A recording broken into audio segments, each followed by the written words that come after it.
Welcome back. And so today is, let's see, I started this on Thursday, Friday, Saturday, Sunday, Monday. Tuesday is the 5th day for this guy. But I want to show you something amazing. See that? So it's labeled and it's timed, and I mixed it yesterday and I did put it in the fridge. What's up, babe? Thanks. Hi. All right, and so this is how we take it out of the bowl. We're going to put a little flour around the edges of the side. Little on the top. Because guess what? This is a very slack dough, meaning it has a lot of hydration. It's sticky. I'm just going to take my scraper, slide it between the dough and the bowl to kind of release that suction between the dough. I'm going to be using copious amounts of flour because this is so sticky and I don't want it to stick. All right, so it should just go plop, and there it goes. Not even a whole lot left in the bowl, which is fabulous. All right, so this was a double batch and I don't want to mess with it too much. I'm just going to degas it and I'm going to divide it.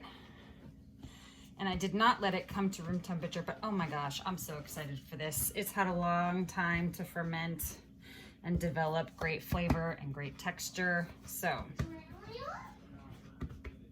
I want sandwiches this week because we're stuck at home and I really don't want to buy what I'm selling at Costco at the moment.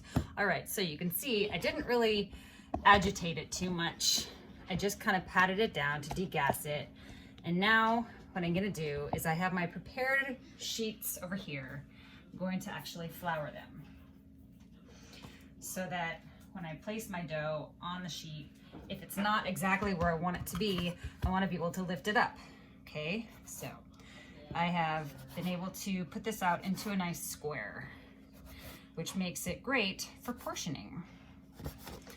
And usually I don't take this long to make this bread because usually I can't wait that long, but bread's very forgiving. You can take up to like 7 days to make your bread before the yeast starts slowing down.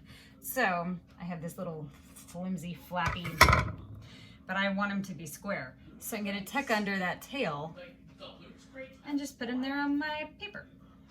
Okay, and usually when my dough is more warm, which is when I usually be making this, it's not as easy to work with. But when it's cold, it's like, I don't know. When you are working with a sticky dough, it's always easier to work with when it's cold. So, see, these are going to be perfectly sized little sandwich rolls. Oh my gosh, I need to do this more often. Take more time to do it. I've seriously not had a whole lot of time at home because I don't know if you know about this, but I work for Costco and we have been slammed these past 2 weeks, I think. So, just like that. And now, because the dough is still somewhat cold, we're gonna give it a long time to proof or come up to our final dough form before bake, before we send our dough to its death. Because right now it's still alive. We're gonna freeze it by baking it in its death state. I know, I'm morbid. I'm sorry. I'm not sorry. Okay, but see, I can fit 6 quite nicely, and I want to leave adequate space between because they are going to grow. Not a lot, because remember there was only a little bit of yeast in it. We want these to be on the flatter side because we want them to be sandwich rolls. All right, I need another sheet. And yes, I have unlimited source of sheets. No, I don't. But I would love to. Okay.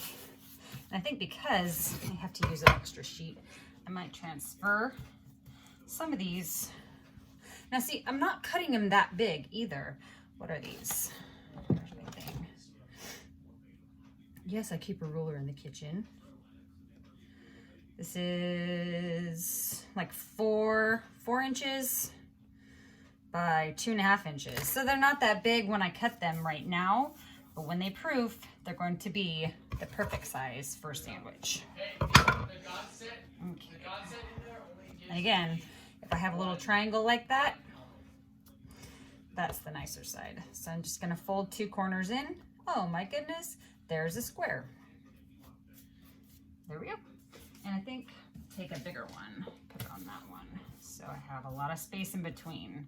All right, I've done my cutting, which was easier than expected. And they're very flat, but they're very easy to work with because they're cold. And now we'll give it like a few hours to come up to room temperature for one and to get warm. We want our final dough temperature to be about 70 to 80 degrees. And then we're gonna cook it. And when we're ready to cook it, I will tell you time and temperature.